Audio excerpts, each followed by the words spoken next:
اب اس میں دو تین چیزیں، پہلے میں ہلالی صاحب کا کامنٹ لے لوں پھر اس پر ڈیٹیل میں بھی بات کرتے ہیں. ہلالی صاحب، عام طور پر ہم یہ دیکھتے ہیں کہ لوگ یہ کہتے نظر آتے ہیں کہ جی آٹا مہنگا ہے، چینی مہنگی ہے، بجلی مہنگی ہے، پیٹرول مہنگا ہے، تو بیسک نیسیسٹیز چونکہ مہنگی ہیں تو اس لیے مہنگائی کا ہمیں ایک جنرل پرسیپشن نظر آتا ہے. جبکہ باقی اگر چیزوں کی بات کی جائے تو کیا ہم کہہ سکتے ہیں کہ باقی جو ضروریات زندگی ہیں وہ اس لحاظ سے اتنی مہنگی ہیں یا نہیں ہیں، یا ان کا پرسیپشن کبھی سامنے نہیں لایا جاتا؟ کیونکہ رہنے کے لحاظ سے ان کا کہنا تھا کہ یہ سستا ترین ملک ہے، ہر طرح کی چیز اویلیبل ہے، مہنگے کپڑے، سستے کپڑے. تو اس کو آپ کیسے دیکھتے ہیں مہنگائی کو؟ دیکھیے، یہ کہنا کہ ایک سیٹ آف سٹیٹسٹکس غلط ہے اس لیے کہ وہ سیٹ آف سٹیٹسٹکس کے ساتھ آپ اگری نہیں کرتے، اور ایک دوسرا سیٹ آف سٹیٹسٹکس ہے وہ بالکل صحیح ہے اس لیے اس کا جو کمپیریزن ہے وہ پتہ نہیں کدھر سے آ رہا ہے. سٹیٹسٹکس جیسے انگریزی میں کہتے ہیں can man what you want them to mean. اب آپ بات کریں ہماری ایکچول حالات. ہماری حالات دیکھیے، میں نے نوٹس کیا ہے کہ جب سے کرپشن اور بیڈ گورننس اور ریگنگ، یہ تین چیزیں ہمارے لیکسیکن، ہمارے ووکیبلری سے نکل گئے ہیں، اس لیے کہ ایک آدمی اب پرائم منسٹر ہے جو ایماندار ہے، نہ ریگ کرتا ہے، تو میرے خیال میں اب یہ لوگ جو ہیں یہ ایک ہی چیز ان کے پاس رہ گئی ہے اور وہ ہے مہنگائی. مگر مہنگائی کا ایک بڑا شارٹ آنسر میں دے سکتا ہوں 1.5 منٹ میں، مگر آپ کو میں ان کا ایٹیٹیوڈ بتانا چاہتا ہوں یہ اپوزیشن والوں کو ٹوورڈز مہنگائی. آپ کو پتہ ہے کہ پاکستان کا ریکارڈ کراپ پروڈکشن ہوا تھا اور پرائم منسٹر صاحب نے بھی ذکر کیا. کیا ہوا تھا؟ میز، رائس، ویٹ اور شوگر کین، ریکارڈ پروڈکشن.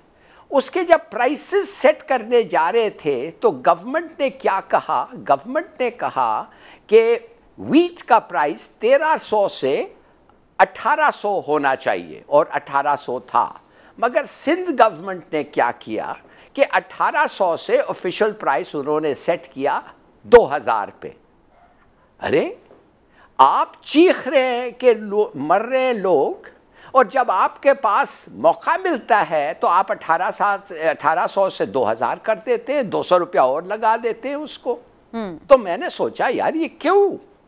تو جب یہ پوچھا کیوں تو پتہ چلتا ہے کہ سندھ پارٹی جو سندھ میں جو پی پی پی ہے انہیں میجورٹی ممبرشپ یہ تو وڈیروں کا ہے، وڈیروں کے پاس زمین ہے، وڈیروں اور کمائیں گے. اور اس وقت وڈیروں کو جتنا بھی تھا وہ پیزنٹ کو دینا پڑا، نہیں تو وہ دیتے بھی نہیں ہیں کسانوں کو، وہ تو اور بھی رکھتے ہیں. تو ایک بات یہ نوٹس کریں کہ ان لوگ منافق ہیں، یہ کہتے ہیں کہ مہنگائی زیادہ ہے، کمپلین کرتے ہیں، مگر جب خود موقع ملتا ہے ان کو تو یہ اچھا. دوسری چیز کہتے ہیں ہر آدمی، عمران یعقوب کا کہنا تھا کہ ہم جانتے ہیں اور دیکھ سکتے ہیں سب لوگ کیا کہتے ہیں قیمتوں کے بارے میں. ان ادر ورڈز لوگ غریب ہو رہے ہیں اور قیمت بڑھ رہے ہیں. اچھا، تو یہ جو 1100 ارب رورل سیکٹر میں گیا ہے اور رورل سیکٹر میں خرچ ہوا ہے اور ریکارڈ ٹریکٹرز اور ریکارڈ ہونڈا ایٹلسز بکے ہیں، اس کے معنی کوئی سیگمنٹ ہوگا نا پاکستان کا 40% تو کم سے کم جو ہیں وہ یہ نہیں ہے، وہ غریب نہیں ہو رہے. ہلالی صاحب، میں آپ کی طرف دوبارہ بھی آتی ہوں. وفاقی وزیر اطلاعات فواد چودھری صاحب ہمارے ساتھ موجود ہیں، تو جو سوالات اٹھ رہے ہیں ان سے ہی جان لیتے ہیں کہ وہ کیسے اسے ڈیفینڈ کرتے ہیں. چودھری صاحب بہت شکریہ آپ کے وقت کا. چودھری صاحب سب سے پہلے تو یہی فرمائیے گا کہ جو ایک جنرل پرسیپشن گیا پرائم منسٹر صاحب کی ٹاک سے مہنگائی سے ریلیٹڈ جب انہوں نے بات کی اور کچھ ڈاکیومنٹس کا حوالہ بھی دیا، تو ایسا لگا کہ جیسے وہ یہ کہہ رہے ہیں کہ مہنگائی تو ہے نہیں، پاکستان تو سستا ترین ملک ہے دنیا کا، جو اس میں ملک کی لسٹ تھی. تو یہ ہم یہ سمجھیں کہ ملک میں مہنگائی نہیں ہے؟ نہیں، انہوں نے پورا واضح طور کے اوپر جو باتیں کہی، انہوں نے کہا دیکھیں سیلریڈ کلاس جو ہے اس کو تو مہنگائی ہوئی ہے اس کے لیے، اور اس کو چیزیں جو ہیں وہ ہرٹ ہوئی ہیں، لیکن مختلف سیگمنٹس ہیں. مثلا جو 60% ہماری پاپولیشن ہے وہ ایگریکلچر سے وابستہ ہے. اب ایگریکلچر کی جو آمدنی میں اضافہ ہے وہ ہماری مہنگائی سے زیادہ ہے. وہ 27% اضافہ مہنگائی میں ہوا ہے، لیکن ان کی آمدنی میں اضافہ 40%، 33%، 40% اضافہ ہے. کیونکہ آپ دیکھیے نا